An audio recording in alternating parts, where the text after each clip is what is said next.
হয়েছে যে নির্দিষ্ট দিন বলতে জিলহজের প্রথম 10 দিনকে আল্লাহ তাআলা মিন করেছেন।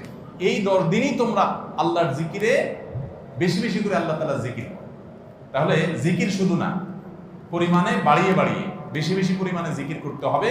এই দশকে আল্লাহ তাআলার স্মরণ অন্তরে হবে, মুখে আল্লাহ তাআলার জিকির চলবে, কাজের মাধ্যমে জিকিরের আমল চলবে, অন্তরের স্মরণের মাধ্যমে, মুখে জিকিরের মাধ্যমে। কোরআনের তেলাওয়াত একটা জিকির, তাসবিহ গুলো একটা জিকির, তাহমিদ আল্লাহর প্রশংসা একটা জিকির। এরকম যত জিকির আছে, এই দশক হলো জিকিরের দশক। সবচেয়ে বেশি জিকির চলবে। সবচেয়ে বেশি কি চলবে?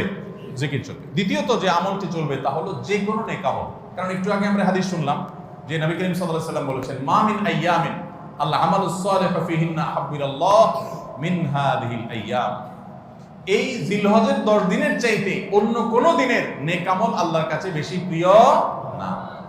মাস হিসাবে